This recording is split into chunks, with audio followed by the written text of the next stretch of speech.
Hello hi my friends. Last எபிசோடில் ஹீரோவுக்கு shooting நடந்துகிட்டு இருந்தப்போ ஆக்சிடெண்ட் ஆகிருக்கும். ஸோ இப்போது ஆப்ரேஷன்லாம் நடந்து முடிஞ்சிருது. தலையில் தான் பெரிய அடியாக இருக்குது. மயக்கத்தில் தான் இருக்காங்க. இந்த டைம்லாம் சிஇஓவும் வந்து பார்த்துட்டு மேனேஜர்கிட்ட கேட்காங்க என்ன நடந்துச்சுன்னு சொல்லி கேட்குறப்போ மேனேஜரும் இப்படி ஒரு கார் சீன் தான், கொஞ்சம் கஷ்டம்தான், ஆனால் ஹீரோவே பண்ணுறேன்னு சொல்லிட்டான், அதனால தான் இப்படி ஆயிட்டுன்னு சொல்லும்போது அவர் கோவத்தில் என்னென்னா மேனேஜரை பொறுத்து அடிக்கார்.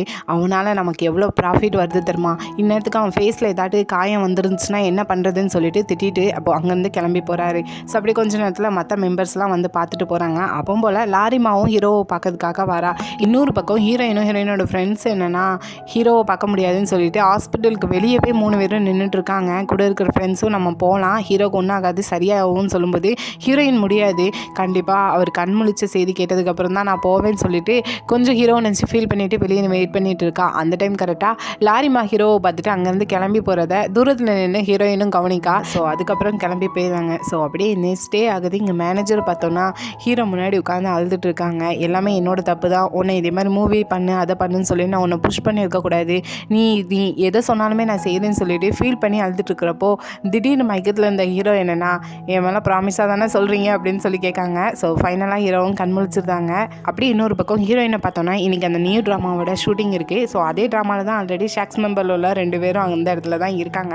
ஸோ ஷூட்டிங் முடிஞ்சதுமே ஹீரோயின் அவங்க 2 பேர்கிட்ட போய் பொறுமையாக இப்போ ஹீரோக்கு எப்படி இருக்குதுன்னு சொல்லி கேட்குறதுக்கு அதில் ரெட் ஹேர் வச்சுருக்கிறவன் என்னென்னா நீங்கள் நியூஸை பார்த்து தெரிஞ்சுக்கோங்க, அது வரைக்கும் ஓவராக திங்க் பண்ணாதீங்கன்னு சிம்பிளாக சொல்கிறதுக்கு ஹீரோயினோட டென்ஷனில் எப்படி உங்களால் ஈஸியாக ஹீரோவை பற்றி இப்படிலாம் சொல்ல முடியுது, அங்கே இருக்கிறப்ப எப்படி என்னால் டென்ஷன் ஆகாமல் இருக்க முடியும்னு சொல்லிட்டு கோவத்தில் கத்துறாங்க. ஸோ ஃபைனலாக இவங்க 2 பேருக்கு நல்லாவே புரிஞ்சு போச்சு, பிங்கிற பையன் ஹீரோனும் ஏங்கிற பொண்ணு ஹீரோயின் தான் சொல்லிட்டு. ஸோ அப்படியே கொஞ்சம் நேரத்தில் ஹீரோவோட மேனேஜர் என்னென்னா இப்போ சிக்காக்கிட்ட வந்துட்டு ஹீரோயினை கொஞ்சம் நேரம் என் கூட ஒரு 2 hours மட்டும் அனுப்ப முடியுமா ஹீரோவை பார்க்கறதுக்குன்னு சொல்லி கேட்காங்க. என்னென்னா ஹீரோ தான் கூட்டிகிட்டு வர சொல்லியிருப்பாங்க போல். சீக்காக்கும் ஹீரோயின்கிட்ட பேசிட்டு சரி போயிட்டு வான்னு சொல்லிட்டு இவங்க கூட அனுப்பி வைக்காங்க. ஃபைனலாக ஹீரோயினும் ஹாஸ்பிட்டலில் ஹீரோவை போய் பார்க்காங்க. ஹீரோவும் ஹீரோயின் வரதை பார்த்துட்டு மயக்கத்தில் இருந்த மாதிரியே ஒரு ஆக்டிங்கை போட்டுறாங்க. ஸோ அந்த நிலைமையில் பார்க்குற ஹீரோயின் ரொம்பவே கத்தி அழ ஆரம்பிக்காங்க. ஹீரோ அப்படியே அமைதியாக இருக்காங்க. இதுக்கு முன்னாடி நடந்ததெல்லாம் பேசி அழுதுட்டு இருக்காங்க. கூடவே என்னோட கிஃப்ட் பேக்கை நீங்கள் தான் என்கிட்ட தரணும், அதுக்காக சீக்கிரமாக எந்திச்சுவாங்க, உண்மையை சொல்லணும்னா எனக்கு உங்களை ரொம்பவே பிடிக்கும் அப்படின்னு சொல்லி கத்தி அழுதுட்டு இருக்கிறப்போ திடீர்னு ஹீரோ என்னென்னா எந்திரிச்சு உட்காந்துக்கிட்டு உண்மை தானே சொல்கிறேன் அப்படின்னு சொல்கிறாங்க. ஹீரோயினுக்கு இது பெரிய ஷாக்காக இருக்கிறதுனால திடீர்னு விக்கல் வருது. ஹீரோவும் பக்கத்தில் போயிட்டு விக்கல் வந்துச்சுன்னா மூச்சை இப்படி இழுத்து வாங்கிக்கோ, இந்த காது 2ஐயும் க்ளோஸ் பண்ணிக்கோ, என்னோட ஜாக்கெட்டை நீயா வந்து தந்தேன், அதே மாதிரி உன்னோட பேக்கை நானாக வந்து தான் தருவேன், எனக்கும் உன்னை ரொம்ப பிடிக்கும் அப்படின்னு சொல்லிட்டு ஹீரோயின் அப்படியே கிஸ் பண்ணுறாங்க. ஸோ ஃபைனலாக ஹீரோயின் சேர்ந்துட்டாங்க. ஸோ அப்படியே கொஞ்ச நேரத்தில் ஹீரோயின் வீட்டுக்கு வராங்க. பட் இன்னைக்கு நடந்ததை நினச்சி அவங்களுக்கே ஆச்சரியமாக இருக்குது. அந்த டைம் கரெக்டாக ஹீரோட்டு வந்து ஃபோன் கால் வேற வருது. ஹீரோயினும் அட்டன் பண்ணையும் ஹீரோவும் வீட்டுக்கு போயிட்டியா, உன்னை நான் ரொம்ப மிஸ் பண்ணுறேன் அப்படின்னு சொல்லி பேசுகிறதுக்கு ஹீரோயினுக்கு என்ன பதில் சொல்லணுன்னே தெரில. லேட் ஆகிட்டு சீக்கிரமாக தூங்குங்கன்னு சொல்லிட்டு ஃபோன் காலை கட் பண்ணிடுறாங்க. ஆனால் ஹீரோவுக்கு நல்லாவே புரியுது ஹீரோயினுக்கு ஒரே ஷையாகவும் இருக்குது அப்படின்னு சொல்லிட்டு. ஸோ அப்படியே நெக்ஸ்ட் டே பார்த்தோன்னா ஹாஸ்பிட்டலில் சும்மாவே இருக்கிற ஹீரோக்கு ரொம்பவே போர் அடிக்கி டிஸ்சார்ஜ் பண்ண சொன்னால் இல்லை இன்னும் 2 நாளைக்கு நீ ஹாஸ்பிட்டலில் தான் இருக்கணும்னு சொல்லி வச்சுட்டாங்க. ஸோ ஹீரோயினுக்கு தான் மெசேஜ் பண்ணி பேசிகிட்டு இருக்காங்க. அந்த டைம் கரெக்டாக ஹீரோயினும் காரில் தான் வந்துட்டு இருப்பாங்க. அப்போ சீக்காக்கும் ஹீரோயினும் சிரித்து மெசேஜ் பண்ணுறதை கவனிக்காரு. ஸோ அவர் பங்குக்கு ஒரு அட்வைஸும் கொடுக்காரு, நீ இப்போ எது பண்ணாலுமே நீ தான் அதுக்கு பொறுப்பு, ஸோ நீ எல்லாத்துக்கும் ஜாக்கிரதையாக இருக்கணும், எல்லாருமே ஒன்று கவனிச்சிட்டு இருப்பாங்க, பார்த்து இருந்துக்கோன்னு சொல்லிட்டு கொஞ்சம் அட்வைஸ் பண்ணுறாங்க. ஹீரோயினுக்கும் அது நல்லாவே புரியுது, நான் பார்த்துக்கிறேன்னு தான் சொல்லியிருக்காங்க. பட் இப்போ மெசேஜ் பண்ணதில் ஹீரோயின் வந்து ஹார்ட் கொடுக்குற மாதிரி ஒரு இமோஜி அனுப்பி விட்ருக்காங்க. ஹீரோவும் பதிலுக்கு என்ன இமோஜி அனுப்பலான்னு சொல்லிட்டு யோசிச்சுட்டு இருக்கப்போ பக்கத்தில் மேனேஜர் வராங்க. ஹீரோவும் சொல்கிறாங்க மேனேஜர்னா எதையாட்டும் ஒன்று அனுப்ப வேண்டியதானே சொல்லிட்டு ஃபோனில் தேவையில்லாததான் அனுப்பி விட்ருக்காங்க. பார்த்தா 2 பேர் கிஸ் பண்ணிட்டு இருக்க மாதிரி இமோஜி அனுப்பி விட்ருக்காங்க.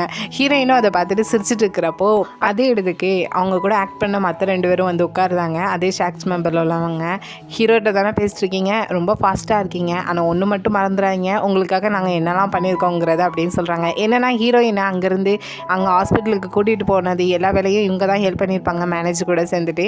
அதே மாதிரி உங்களுக்கு ஏதாவது ஹீரோவை பற்றி தெரிஞ்சுக்கிடணும்னா கண்டிப்பாக எங்களை கூப்பிடுங்க, உங்களுக்கு நாங்கள் கண்டிப்பாக ஹெல்ப் பண்ணுறோன்னு சொல்லிட்டு இங்கே 3 பேருக்குள்ளேயும் நல்ல ஒரு ஃப்ரெண்ட்ஷிப் இருக்குது. ஸோ அப்படியே இன்னொரு பக்கம் 2 நாள் கழிச்சு ஹீரோவை ஃபைனலாக டிஸ்சார்ஜ் பண்ணியிருந்தாங்க. ஹீரோவும் ஸ்ட்ரெயிட்டாக வீட்டுக்கு வந்தால் அங்கே இருக்கிற மற்ற 4 பேரும் என்னென்னா ஹீரோவை கண்டுக்கிடவே இல்லை, அவனே ஆக்சிடென்ட்லேருந்து வெளியே வந்திருக்கான், நீங்கள் என்ன கண்டுக்கிடாமல் போகிறீங்கன்னு சொல்கிறதுக்கு ஹீரோவும் அவங்க டயர்டாக இருப்பாங்க வாங்க போகலான்னு சொல்லிட்டு போகிறாங்க. பட் ரூமுக்கு போகிறதுக்கு முன்னாடி பின்னாடி ஒரு ஸ்க்ரீன் வந்து விழுது. முன்னாடி என்னென்னு பார்த்தோன்னா 4 பேர் ஹீரோவுக்காக ப்ரிப்பேர் பண்ணி வச்சுருக்காங்க, இப்படி ஆக்சிடென்ட்லாம் பண்ணி எங்களை ஒரி பண்ண வைக்காதீங்க, உங்களை நாங்கள் ரொம்பவே மிஸ் பண்ணுறோன்னு சொல்லிட்டு அப்படியே லைன்ஸாக எழுதியிருக்காங்க. அதாவது 5 பேருக்குள்ளேயும் நல்ல ஒரு ஃப்ரெண்ட்ஷிப் இருக்குங்கிறத தான் காட்டுறாங்க. அப்படி அப்படியே ஹீரோக்கு அந்த கார் ஆக்சிடென்ட் நடந்தால் அதே ஷூட்டிங் தான் போகிறாங்க. பட் அந்த இடத்துல இப்போது யூஜினை மீட் பண்ணுறாங்க. ஸோ ஆல்ரெடி ஹீரோக்கு தெரியும் யூஜினுக்கு ஹீரோயினை பிடிச்சிருக்குன்னு சொல்லிட்டு ஸ்ட்ரெயிட்டாகவே இப்போ யூஜின்கிட்ட கேட்காங்க, உனக்கு ஹீரோயினை எதுவும் பிடிச்சிருக்கா என்ன அப்படின்னு சொல்லி கேட்கும்போது, இப்போது யூஜின் என்னென்னா, நாங்கள் ஜஸ்ட் ஒரு ஃப்ரெண்டு தான், மற்றபடி வேறு எதுவுமே கிடையாது, அதனால தான் நான் அவளை மறக்கணும்னு நினச்சிட்டு இருக்கேன், ஒரு ஃப்ரெண்டாக மட்டும் அவள் பக்கத்தில் இருக்கணும், நீங்கள் எதையும் நினச்சி ஃபீல் பண்ணாதீங்கன்னு ஈஸியாக ஹீரோட்ட யூஜின் சொல்லிட்டு பேர் தான். பட் இருந்தாலுமே அவனுக்குள்ள ஃபீலிங்ஸ் இருக்குது. ஸோ அப்படி இன்னொரு பக்கம் இங்கே ரியோவை பார்த்தோன்னா அந்த சாங் ப்ரொடியூசருக்கு அவரோட ஸ்டூடியோவில் தான் வந்து ஹெல்ப் பண்ணிகிட்டு இருக்கா. பட் அந்த இடத்துக்கு கரெக்டாக இவள் வருது டைம் தெரிஞ்சு ஐகுனும் அந்த இடத்துக்கு வந்திருக்காங்க, ஹீரோவோட ஃப்ரெண்டு. ஸோ அவனும் ஆல்ரெடி என்னோடய சாங்குக்கு ஹெல்ப் பண்ண சொல்லிட்டு ரியாட்ட கேட்டிருப்பான் போல். பட் ரியா என்னால் முடியாது, எனக்கு ஷாக்ஸ் மெம்பர் கூட எதுலேயும் இன்வால்வ் ஆகிறது பிடிக்கலன்னு சொல்லிட்டு போகிறா. இப்போ ஐகுன் என்னென்னா, என்னை ஷாக்ஸ் மெம்பரில் ஒரு ஆளாக பார்க்காத, தனியாக ஒரு ஆளாக பாரு அப்படின்னு சொல்கிறாங்க. ஸோ இவங்க கதை எப்படி போகிறங்கிறத பார்ப்போம். ஸோ அப்படியே நைட் டைம்லாம் ஹீரோ ஷூட்டிங் முடிஞ்சதும் ஸ்ட்ரெயிட்டாக கார் எடுத்துகிட்டு ஹீரோயினை பார்க்கலான்னு சொல்லிட்டு தான் வந்திருக்காங்க. என்னென்னா ஃபஸ்ட் டேட்டிங்காக. ஸோ 2 பேரும் சேர்ந்துட்டு ஏதாவது ஒரு இடத்துக்கு போகலான்னு சொல்லிட்டு ஒரு இடமா போகிறாங்க. பட் எந்த இடத்துக்கு போனாலுமே ஹீரோவோட ஃபேன்ஸ் பார்த்துட்டாங்கன்னா எல்லாமே முடிஞ்சு போயிருன்னு சொல்லிட்டு கார்லேயே ரவுண்ட் அடிச்சுட்டு அதுக்கப்புறம் ஹீரோயினை விட்டுட்டு ஸ்ட்ரெயிட்டாக வீட்டுக்கு போகிறாங்க. அங்கே போனால் ஐயும் என்னென்னா ரியாவை நினச்சி ஃபீல் பண்ணிட்டு உட்காந்துட்டு இருக்கான். ஹீரோவும் பக்கத்தில் போயிட்டு எதையும் நினச்சி ஃபீல் பண்ணிட்டு இருக்கேன், என்னென்னு மேட்ரு சொல்லு அப்படின்னு சொல்லி கேட்குறப்போ ஏபின்னு அவனும் ஒரு கதையை ஆரம்பிக்கிறதுக்கு ஹீரோயினை பார்த்துட்டு ஃபஸ்ட் ஸ்டாப் பண்ணு, ஆல்ரெடி ஏபிக்கு எல்லாமே நடந்து முடிஞ்சு ஹாப்பி எண்டிங் ஆகிட்டு நீ சிடி வச்சுக்கோ அப்படின்னு சொல்கிறாங்க. சரி ஓகே, சீனுங்கிற பொண்ணு டிங்கிற பையனை பார்த்துட்டு எப்பவும் கோவமாக வெறுப்பாக பேசுகிறா. ஆனால் டிங்கிற பையன் அப்படி கிடையாது, அவ்வளோதான் பற்றி தான் திங்க் பண்ணிட்டு இருக்கான்னு சொல்லிட்டு அவங்க கதையை எடுத்து புலம்புறதுக்கு ஹீரோவும் எல்லாம் சீக்கிரமாக நல்லா தான் முடிஞ்சிடும்னு சொல்லி முடிச்சிருந்தாங்க. ஸோ அப்படியே நெக்ஸ்ட் டே பார்த்தோன்னா லாரிமா கூட தான் ஹீரோக்கு ஒரு ஆட் ஷூட்டிங் இருக்குது. ஸோ அந்த இடத்துக்கு போனப்போ ஹீரோ என்னென்னா தனியாக உட்காந்து ஃபோனில் ஹீரோயின் கூட தான் சிரிச்சு பேசிட்டு இருக்காங்க. இதை பார்க்குற லாரிமாக்கும் கொஞ்சம் டவுட் வந்துட்டு ஸோ ஹீரோட்ட போய் கேட்காங்க, என்ன ஃபோனில் அவ்வளோ சிரித்து பேசிகிட்டு இருக்கேன், யார்கிட்ட டேட் எதுவும் பண்ணியா என்ன அப்படின்னு சொல்லி கரெக்டாக கேட்குறதுக்கு ஹீரோவும் ஆமாம் அப்படின்னு சொல்கிறாங்க. யாருன்னு சொல்லி கேட்குறப்போ அதை மட்டும் நான் சொல்லிடுவேன்னா என்னன்னு சொல்லி முடிச்சிருந்தாங்க. இங்கே லாரிமா என்னன்னா ஹீரோட்ட கேட்டால் தெரியாதுன்னு சொல்லிட்டு அந்த டைம் கரெக்டாக மேனேஜர் வராரு. மேனேஜரை பார்த்துட்டு எப்படி ஹீரோயினை ஹீரோ டேட் பண்ணா அப்படின்னு சொல்லி கேட்குறதுக்கு நீ இதையும் போய் சொல்லிட்டியான்னு சொல்லிட்டு மேனேஜர் என்னென்னா ஹீரோட்ட கேட்காங்க. ஹீரோவும் நான் சொல்லுவேன் நினச்சிங்களா என்னன்னு சொல்லிட்டு சொல்லும்போது மேனேஜருக்கும் புரிஞ்சுட்டு லாரிமா போட்டு வாங்கியிருக்கான்னு சொல்லிட்டு ஸோ இப்போ லாரிமாட்ட யார்ட்டையும் சொல்லாதீங்க, சீக்கிரட்டாக வச்சுக்கோங்க அப்படின்னு சொல்லும்போது இப்போ லாரிமாவும் நீ என்ன இருந்தாலும் லாஸ்ட்டில் என் கூட தான் வருவேன்னு நினச்சேன், சரி ஓகே நான் இதை சீக்கிரட்டாக வச்சுருந்தேன்னு சொல்லிட்டு அவங்க முன்னாடி ஃப்ரீயாக சொல்லிட்டு வெளியே வந்துட்டு கொஞ்சம் ஃபீல் பண்ணிகிட்டு இருக்கா ஹீரோயினும் டேட் பண்ணுறத நினச்சிட்டு. ஆக்சுவலாக லாரிமா கேரக்டர் வந்து ரொம்ப ரூடாக திமிரான பொண்ணா மாதிரி தான் காட்டியிருப்பாங்க. பட் ரொம்ப நல்ல கேரக்டர் இந்த ஸ்டோரியில். அப்படியே நைட் டைம் ஆனதும் நேற்று தான் டேட் போனது சொதப்பிட்டுன்னு சொல்லிட்டு இன்றைக்கி கரெக்டாக ஹீரோயினை கூட்டிகிட்டு ஒரு இடத்துக்கு போகலான்னு சொல்லிட்டு ஸ்ட்ரெயிட்டாக ஹீரோ ஒரு மலை பக்கம் தான் கூட்டிகிட்டு வந்திருக்காங்க. என்னென்னா இதே மாதிரி இடத்துக்கு நைட் டைம் போல் இவங்கள மாதிரி செலிப்ரிட்டியாக இருக்கிறவங்க இங்கே தான் வருவாங்க போல். ஸோ ஹீரோ கரெக்டான ஒரு ஸ்பாட்டுக்கு ஹீரோயினை கூட்டிகிட்டு டேட்டுக்கு வந்திருக்காங்க. ஸோ எல்லாம் முடிஞ்சிட்டு போகிறப்போ இவங்களுக்கு முன்னாடி ஒரு பெரிய செலிப்ரிட்டி அவங்க பாய் ஃப்ரெண்டு கூட இங்கே வந்திருப்பாங்க போல். அதை ரிப்போர்ட்டர் ஃபாலோ பண்ணிவிட்டு அவங்கள ஃபோட்டோ எடுத்துகிட்டு இருக்கான். ஸோ பின்னாடியே ஹீரோயினையும் வருது அவங்க கண்ணில் பட்டுருது. ஸோ ஒரே கல்லில் 2 மாங்கன்னு சொல்லிட்டு ஹீரோயினையும் அவன் ஃபோட்டோ எடுத்து வச்சுக்கிறான். ஸோ அப்படியே மறுநாள் ஹீரோ ஷூட்டிங்கை முடிஞ்சிட்டு ஸ்ட்ரெயிட்டாக இங்கே வீட்டுக்கு வரதப்போ ஹீரோயின் கூட ஆக்ட் பண்ணிட்டு இருக்க 2 பேரும் ஸ்கிரிப்டை ரீட் பண்ணி பார்த்துட்டு இருக்காங்க. இதை கண்டிப்பாக ஹீரோட்ட காமிச்சிடவே கூடாதுன்னு சொல்லிட்டு ஸோ ஹீரோ வந்ததுமே அதை ஒழிச்சு வச்சுக்கிட்டுறாங்க. என்னாச்சு என்ன 2 பேரும் ஒரு மாதிரி திணறிட்டு இருக்க மாதிரி இருக்குன்னு சொல்லிட்டு ஹீரோ கேட்குறதுக்கு பக்கத்தில் உள்ளவங்களும் அவர் ஆக்டரு, அதுவும் ப்ரொஃபஷ்னலான ஆக்டரு, இதெல்லாம் தப்பாக எடுத்துக்கிட மாட்டாருன்னு சொல்லிட்டு ஸ்கிரிப்டை தான் ரீட் பண்ணிகிட்டு இருக்கோம் அப்படின்னு சொல்கிறாங்க. ஓ அப்படியா, அந்த ஸ்கிரிப்டை தான் அப்படின்னு சொல்லி கேட்கும்போது 2 பேரும் தரமாட்டேன்னு சொல்லும்போது ஹீரோவே கையிலேருந்து பிடுங்கி அதை ரீட் பண்ணி பார்க்காங்க. ஸோ அந்த கிஸ்ஸுன்னு வேர்டு இருக்கிறது நல்லா புரியுது, கிஸ்ஸின்னு வரப்போகுதுன்னு சொல்லிட்டு இது எதுக்கு என்றது மறைச்சிட்டு இருக்கீங்க, ஆக்டிங்கை மட்டும்தான் இருக்கணும், டீப் கிஸ்ஸாலாம் எதுவும் இருக்கக்கூடாதுன்னு சொல்லிட்டு மிரட்டுற டோனில் பேசுகிறதுக்கு 2 பேருமே நாங்கள் ஆக்ட் பண்ணலை அப்படின்னு சொல்கிறாங்க. ஸோ ஹீரோக்கு தெரிஞ்சு போச்சு அது ஹீரோயின்குள்ளே சீன் தான் சொல்லிட்டு ஸோ அவங்க கூட இருக்கிற மெம்பருக்கு அவங்க சப்போர்ட் பண்ணுறதா சொல்லிட்டு அன்றைக்கி அந்த டேக்கு அந்த ஷூட்டிங் நடக்கிற இடத்துக்கு போயிருந்தாங்க. அதில் ஹீரோயினும் ஒரு ஸ்கூல் பொண்ணாக இருக்கா. ஸோ கூட இருக்கிற ஆக்டரை ஒப்பான்னு சொல்லிட்டு கிஸ் பண்ணிட்டு இருக்கா. அது வேற ஓவர் டேக் போயிட்டே இருக்குது. இதை பார்க்குற ஹீரோவுக்கு தான் இருக்க முடியல, டென்ஷனில் என்னெல்லாமோ பண்ணிட்டு இருக்காங்க. பக்கத்தில் இருக்கிற மேனேஜர் தான் ஹீரோவை கண்ட்ரோல் பண்ணிட்டு இருக்காங்க. ஸோ அப்படியே கொஞ்ச நேரத்தில் அந்த சீன் முடிஞ்சதுமே ஹீரோயினை தனியாக வர சொல்லி மீட் பண்ணி பேசுகிறாங்க பக்கத்துலேயே ஒரு இடத்துல. அதுவும் ஷூட்டிங் ஸ்பாட்டில் வச்சு நீ என்னை கண்டுக்கிடவே இல்லை, அந்த ஆக்டர் என்ன ஒப்பான்னு சொல்லிட்டு கிஸ் பண்ணிட்டு இருக்கேன்னு சொல்லிட்டு ஜெல்லஸில் அப்படியே பேசிகிட்டு இருக்கேன். கரெக்டாக அந்த வழியாக 2 பேர் கிராஸ் ஆகி போகிறாங்க. ஸோ அவங்க கண்ணில் பற்றக்கூடாதுன்னு இவங்க 2 பேரும் ஷோபா பக்கமாக ஒளிஞ்சிக்கிட்டுறாங்க. அப்போது ஹீரோயினும் பக்கத்தில் பார்க்குற ஹீரோக்கு கொஞ்சம் டிஸ்டர்ப் ஆகிறாங்க. ஹீரோயினையே பார்த்துட்டு இருக்காங்களா. கொஞ்சம் நேரம் கழிச்சு தான் ஹீரோயினே இதை நோட் பண்ணுறாங்க. ஸோ ஹீரோவை தள்ளி விட்டுட்டு விலகி வராங்க. ஹீரோவும் இதை பார்த்துட்டு ஓ அந்த ஆக்டர் என்னென்னா ஒப்பான்னு சொல்லிட்டு இருக்கேன், என்னென்னா யாரோ மாதிரி தள்ளி விட்டுட்டு இருக்கேன். அவன் இங்கே என்ன நடக்குதுன்னு சொல்லி கோவத்தில் திட்டிட்டு நான் கிளம்புறேன்னு சொல்லி போகிறப்போ இப்போ ஹீரோவை பக்கத்தில் இழுத்து கன்னத்தில் கிஸ் பண்ணிவிட்டு அங்கேருந்து ஃபாஸ்ட்டாக போயிருந்தாங்க.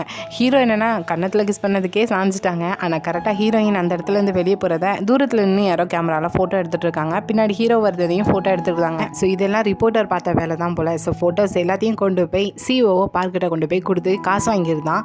அப்படியே இன்னொரு பக்கம் மறுநாள் ஹீரோயின் சிகாகோட கஃபேக்கு தான் போகிறான். அங்கே ஆல்ரெடி புதுசாக ஒரு பொண்ணு பார்ட் டைமாக ஒர்க் பண்ணிட்டு இருப்பா. அந்த இடத்துக்கு கரெக்டாக ஹைஜீனும் ரியாவும் வந்துட்டு ஹீரோயின்ட்ட தான் கேட்காங்க. நேற்று நடித்த அந்த ஆக்டரை பற்றி தான் கேட்காங்க. அவங்க கொஞ்சம் ஃபேமஸான ஆக்டர் தான் போல். எப்படி இருந்துச்சு, நல்லா இருந்துச்சான்னு சொல்லி விசாரிச்சுட்டு இருக்கும்போது அந்த பார்ட் டைமாக வேலை பார்க்குற அந்த பொண்ணுகிட்டையும் ஹைஜீன் போய் உங்களுக்கு அந்த ஆக்டரை பற்றி தெரியுமான்னு சொல்கிறதுக்கு எங்கள் வீட்டில் டிவி கிடையாது, நான் அதெல்லாம் பார்க்க மாட்டேன்னு சொல்கிறாங்க. ஹீரோயினும் உங்களுக்கு ஹீரோவை பற்றி தெரியுமான்னு சொல்லி போய் ஹீரோவை பற்றி கேட்டுட்டு இருக்கா. அவளுக்கு எனக்கு எதுவுமே தெரியாதுன்னு சொல்லிட்டு அவளுக்கு தெரிஞ்ச ஒரு லெக்சரை பற்றி கேட்கா. யூடியூப்லேயே ரொம்ப ஃபேமஸ், அது உங்களுக்கு தெரியுமான்னு சொல்லி கேட்கா. அது இவங்களுக்கு தெரியல. ஸோ இப்போ ஹீரோயின் என்ன ஹீரோ பற்றி தெரியாமல் இருக்கீங்க, வைக்காமல் இருக்கீங்கன்னு சொல்லிட்டு ரெண்டு பேருக்குள்ளேயும் சின்னதாக சண்டை வர ஆரம்பிக்குது. ஹைஜின் தான் ஹீரோயினை ஸ்டாப் பண்ணிவிட்டு கொஞ்சம் பொறுமையாக இரு, நீ ஏன் ஹீரோவை பற்றி இவ்வளோ கேட்டு பேசிகிட்டு இருக்கேன்னு சொல்லும்போது இப்போ ஹீரோயின் அடிக்கடி ஹீரோவை மீட் பண்ணி பேசுகிறத பற்றி ரியாட்ட சொல்லியிருப்பா. பட் ஹைஜின்ட்ட சொல்லியிருக்க மாட்டா. ஸோ அதை இப்போ தான் ஹைஜின்ட்ட சொல்கிறா. ஹைஜினும் அப்போது உங்கள் ரெண்டு பேருக்கு தெரியும், எனக்கு நீங்கள் லாஸ்ட்டாக தானே சொல்கிறீங்கன்னு கோவப்பட்டு அந்த இடத்துலேருந்து கிளம்பி போகிறா. ஹீரோயினும் ரியாவும் அடிக்கடி கால் பண்ணி பார்த்தா அவள் ஃபோன் கால் அட்டன் பண்ண மாட்டா. இவங்க மேலே கொஞ்சம் சின்ன வருத்தத்தில் நைட் டைம் ஃபோட்டோ ஷூட் முடிஞ்சதும் இவங்க கூட இல்லாமல் ஸ்ட்ரெயிட்டாக அவங்களோட வீட்டை பார்த்து போயிருதா. ஸோ அப்படியே மறுநாள் பார்த்தோன்னா இவங்க டீ பார்ட்டி மெம்பரில் இருக்கிற எல்லாருக்குமே கோர்ட்லேருந்து நோட்டீஸ் வந்திருக்கு. என்னென்னா இவங்க பழைய குரூப் அந்த ஒமேகா 3ல் இருந்த கான்ட்ராக்டை கேன்சல் பண்ணாமலே இப்போ டீ பார்ட்டின்னு புது குரூப் ஆரம்பித்து கான்ட்ராக்ட் போட்டிருக்காங்கன்னு சொல்லிட்டு பழைய குரூப் ஒமேகா 3ல் உள்ள மேனேஜர் கிம் பார்த்த வேலை தான் இதெல்லாம். ஆனால் இது அவராக பார்க்கல, ஹீரோயின் லவ் பண்ண தெரிஞ்சுக்கிட்ட சிஓ பார்க் தான் கிம்மை வச்சு இப்போ அந்த குரூப்பை இல்லாமல் பண்ணணும்னு சொல்லிட்டு இவ்வளோ வேலையும் பார்த்துட்டு இருக்காரு. பட் டீ பார்ட்டிங்கிறது அவ்வளோ பெரிய குரூப் கிடையாது, ஷாக்ஸ் குரூப் மாதிரி. பட் அது அவ்வளோ பெரிய குரூப் மாதிரி டபுள் கான்ட்ராக்ட் போட்டிருக்காங்கன்னு சொல்லிட்டு எல்லா பக்கமும் நியூஸ் பரவுது, டெலிகாஸ்ட் ஆகுது. ஒரு பக்கம் ஹீரோவும் இதை கவனிக்காங்க. ஸோ ஹீரோக்கே கொஞ்சம் ஆச்சரியமாக தான் இருக்கேன், அவ்வளோ பெரிய குரூப் கிடையாது டீ பார்ட்டி, ஏன் இந்த அளவுக்கு எல்லா பக்கமும் பரவுதுன்னு சொல்லிட்டு. ஆனால் ஒரு பக்கம் இந்த அளவுக்கு பரவுதுன்னா இதுக்கு காரணம் கண்டிப்பாக மேனேஜர் கிம்மா இருக்காது, கண்டிப்பாக ஷாக்ஸ் குரூப்போட சிஓ பார்க்காக தான் இருக்குன்னு சொல்லிட்டு ஸ்டேட்டாக சிஓ பார்க்க கோவமாக தான் வந்து பார்க்காரு. இதுக்கெல்லாம் என்ன அர்த்தம், மேனேஜர் கிம்மை வச்சு நீ தானே இதெல்லாம் இல்லாமல் பண்ணணும்னு சொல்லிட்டு ட்ரை பண்ணிட்டு இருக்கேன்னு சொல்லும்போது மேனேஜர் கிம்முக்கு அவங்க கூட கான்ட்ராக்டில் இருந்த பொண்ணுங்க தேவைப்படுறாங்க, இதில் நான் என்ன பண்ண போகிறேன்னு சொல்லும்போது பதிலுக்கு சிக்காக்கும் உன்னோட குறி டீ பார்ட்டி கிடையாது, நான் இந்த இண்டஸ்ட்ரியில் இருக்கக்கூடாதுன்னு தான் இதெல்லாம் நீ பண்ணிட்டு இருக்கேன்னு சொல்லும்போது பதிலுக்கு சிஏஓ பார்க்கும் இதோ இப்போ நீ பாக்கிய பார்வை, இது என்ன 3 வருஷத்துக்கு முன்னாடி ரொம்ப டவுனாக பார்த்துட்டு இருந்தேன், கூடவே இந்த ஷாக்ஸ் குரூப்பில் இருந்த ஒரு பையனும் விலகி போனான், நீயும் இதுலேருந்து போயிட்டேன், ஆனால் திரும்ப நீ இந்த இண்டஸ்ட்ரிக்குள்ளே ஒரு சிஏஓவாக வந்திருக்கேன், ஆனால் பதிலுக்கு ஒரு மன்னிப்பு கூட என்கிட்ட கேட்கலன்னு சொல்லும்போது பதிலுக்கு அவரும் இங்கே பாரு நீ நல்லா கேம் ப்ளே பண்ணுறேன்னு தெரியுது, ஆனால் என்னோட பொண்ணுங்க கிட்ட விளையாடாதேன்னு சொல்லிட்டு அவரும் கோவத்தில் போகிறாரு.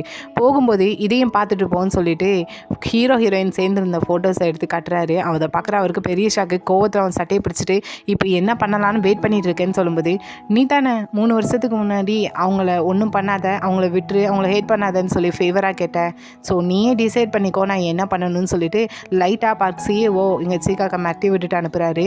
ஸோ அப்படியே இன்னொரு பக்கம் நைட் டைம் போல் ஹீரோயினுக்கு ஃபோன் அடிச்சு இதை பற்றி தான் விசாரிச்சுட்டு இருக்காங்க. ஸோ அப்படியே நெக்ஸ்ட் டே பார்த்தோன்னா இந்த ஒமேகா 3 கான்ட்ராக்ட் கூட இருக்கிறப்போ ஒரு ஷூட்டிங் போன இடத்துல ஹீரோயினை மட்டும் தனியாக விட்டுட்டு அந்த ஆள் போயிடுவான். ஸோ அன்றைக்கி தான் ஹீரோவையும் பார்த்து மீட் பண்ணிப்பாங்க, அன்றைக்கி தான் ஜாக்கெட்லாம் கொடுத்துருப்பாங்க. ஸோ அன்றைக்கி விட்டுட்டு போனால் அதே ஆளை தான் இங்கே கூப்பிட்டு வச்சு கேட்காங்க அந்த கான்ட்ராக்டை பற்றி. ஏன்னா இவனும் அதே ஏஜென்சியில் வேலை பார்த்தவன் தான். ஸோ அவனும் இந்த பொண்ணுங்களுக்காக எல்லா உண்மையும் சொல்கிறான். இல்லை இந்த கான்ட்ராக்டில் நடந்தபடி அவங்க தான் எதுவுமே இந்த பொண்ணுங்களுக்காக பண்ணது கிடையாது, ஜஸ்ட் இந்த பொண்ணுங்க தங்கியிருந்த வீட்டுக்கும் சாப்பாடுக்கு மட்டும்தான் பே பண்ணாங்க, மற்றபடி எலக்ட்ரிசிட்டி வாட்டர் பில்லுன்னு சொல்லி எல்லாமே கட் பண்ணிட்டாங்க. ஸோ கேஸ் போட்டால் இவங்க தான் அவங்க மேலே போடணும்னு சொல்லிட்டு இவங்களுக்கு கொஞ்சம் சப்போர்ட்டாக தான் பேசுகிறாங்க.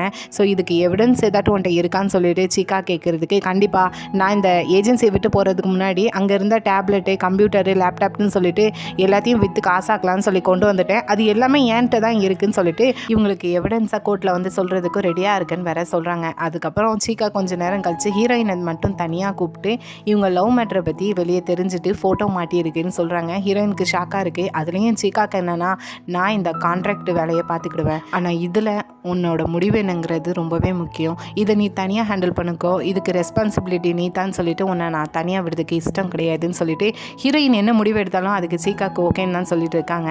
ஸோ இதை பற்றி அப்படியே ஹீரோயின் ஃபோன் பண்ணி ஹீரோட்டையும் சொல்கிறாங்க. பட் ஹீரோக்கு இது கொஞ்சம் ஷாக்காக இருந்தாலும் ஹீரோயின்ட்ட இதை நான் ஹேண்டில் பண்ணிக்கிறேன், இது அவ்வளோ பெரிய மேட்ரு கிடையாதுன்னு சொல்லிட்டு சிம்பிளாக முடிச்சிருந்தாங்க. பட் நைட் டைம் ஆனதும் சிஇஓ பார்க்க தான் போய் மீட் பண்ணுறாங்க. மேனேஜரும் நம்ம போயிடலாம், வேண்டாம் இங்கே பேச வேணாம்னு சொல்கிறதுக்கு ஸ்ட்ரெயிட்டாக போய் முன்னாடி நிற்காங்க. பார்க்கும் மேனேஜரை பார்த்ததுமே 2 பேரும் எனக்கு தெரியாமல் இதெல்லாமோ பண்ணுறீங்கன்னு சொல்லிட்டு ஹீரோ முன்னாடியே மேனேஜரை அடிக்காங்க. ஹீரோவும் அவருக்கு இதில் எதுவுமே தெரியாதுன்னு சொல்லும்போது, என்ன உண்மையிலே தெரியாதா என்னன்னு சொல்லும்போது மேனேஜரும் சாரின்னு சொல்கிறாங்க. ஹீரோ நீங்கள் ஃபஸ்ட்டு வெளியே இருங்கன்னு சொல்லிட்டு மேனேஜரை வெளியே அனுப்பிட்டு இப்போ சிஇஓ பார்க் கூட ஹீரோ பேச போகுது. அவர் அதுக்குள்ளே இவங்க 2 பேரும் ஒன்றா இருந்த ஃபோட்டோவை தூக்கி எறிகிறாரு. இதுக்கு என்ன அர்த்தம்? அவளை டேட் பண்ணுறியா என்ன? அந்த பொண்ணு என்ன அவ்வளோ அழகா என்ன?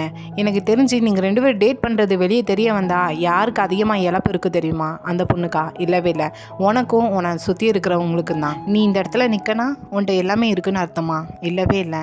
நீங்கள் இல்லைனா இதே மாதிரி என்னால் நிறைய குரூப் கொண்டு வர முடியும். ஏன்னா என்கிட்ட எல்லாமே இருக்குது. ஃபஸ்ட்டு நீ டேட் பண்ணுறது உன் கூட இருக்கிற மெம்பர்ஸ் எல்லாத்துக்கும் தெரியுமான்னு சொல்லிட்டு அவர் கோவத்தில் கத்துறாரு.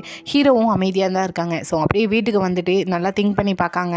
ஸோ ஸ்ட்ரெயிட்டாக இவங்களுக்கு ஃபஸ்ட்டு மேனேஜராக இருந்தது சீகாக் தானே, அவருக்கு தான் கால் பண்ணுறாங்க. இப்போ நீங்கள் எங்களோட மேனேஜராக இருந்தால் இந்த சுச்சுவேஷனில் என்ன பண்ணுவீங்கன்னு சொல்லி கேட்குறதுக்கு, கண்டிப்பாக உன்னை தான் நான் ஸ்டாப் பண்ணியிருப்பேன், ஆனால் அது இப்போ முக்கியம் கிடையாது, உன்னோட முடிவுங்கிறது மட்டும்தான் முக்கியம்னு சொல்லும்போது, நான் இதுக்காக உங்களுக்கு கால் பண்ணதுக்கு என்னை மன்னிச்சிக்கோங்க, ஆனால் நீங்கள் தந்த அட்வைஸ்க்கு தேங்க்ஸ்ன்னு சொல்லிட்டு ஸ்ட்ரெயிட்டாக அவங்க மெம்பர்ஸ் எல்லாம் திங்க் பண்ணி பார்த்துட்டு அடுத்ததாக ஹீரோயினை தான் தனியாக மீட் பண்ணுறாங்க. ஹீரோயினும் ஹீரோவை பார்த்ததுமே பார்த்து 1 வாரம் ஆகுது, நான் உங்களை ரொம்பவே மிஸ் பண்ணேன்னு சொல்லிட்டு பேசிகிட்டே இருக்கும்போது ஹீரோ அமைதியாகவே இருக்காங்க. ஹீரோயினும் என்ன அமைதியாக இருக்கீங்க, ஏதாட்டும் நடந்துச்சான்னு சொல்லி கேட்கும்போது இப்போ ஹீரோ என்னன்னா ஹீரோயினை பக்கத்தில் எடுத்து ஹக் பண்ணிவிட்டு, என்னால் இது உன்னோட முகத்தை பார்த்து சொல்ல முடியாது, நம்ம பிரேக்கப் பண்ணிக்கலான்னு சொல்லும்போது ஹீரோயினும் பொறுமையாக இதுக்கு அழலை, சண்டை போடலை. ஆமாம் கண்டிப்பாக நம்ம லாஸ்ட் வரைக்கும் இப்படி இருந்துட முடியாதுன்னு தானே, உங்களோட ஃபேனாக என்னோட லவ் எப்பவும் உங்கள்கிட்ட இருக்கும், ஒரு ஜூனியராக உங்களை நான் எப்போவுமே சப்போர்ட் பண்ணிகிட்டு இருப்பேன், சீனியராக இருக்கிறவங்கள அப்படின்னு சொல்லிட்டு அந்த இடத்துலேருந்து கிளம்பி போகிறாங்க. ஹீரோ நானே உன்னை வீட்டில் ட்ராப் பண்ணுறேன்னு சொல்கிறதுக்கு, இல்லை வேண்டாம் நான் போயிடுவேன் அப்படின்னு சொல்லிட்டு அந்த இடத்துலேருந்து ரொம்ப தூரம் ஓடி வந்து ஒரு பஸ் ஸ்டாண்டில் உட்காந்து இப்பவும் பிரேக்கப் பண்ணதை நினச்சி ரொம்ப கதறி அழுதுட்டுருக்காங்க. ஆனால் ஹீரோ என்னன்னா நான் பிரேக்கப் பண்ணியிருக்கேன்னு சொன்னதும் அவள் என்கிட்ட சண்டை போடலை, அழலை, ரொம்ப ஈஸியாக எடுத்துக்கிட்டு போயிட்டான்னு சொல்லிட்டு ஏன் இப்படி இவ்வளோ ஈஸியாக எடுத்துக்கிட்டான்னு நினச்சி அதை நினச்சி ஃபீல் பண்ணிட்டு இருக்காங்க. ஸோ இதோட இந்த வீடியோ இங்கே முடியுது. எபிசோட் பிடிச்சிருந்தா லைக் பண்ணுங்கள், ரொம்ப பிடிச்சிருந்தா சப்ஸ்கிரைப் பண்ணுங்கள். Thank you, bye bye friends.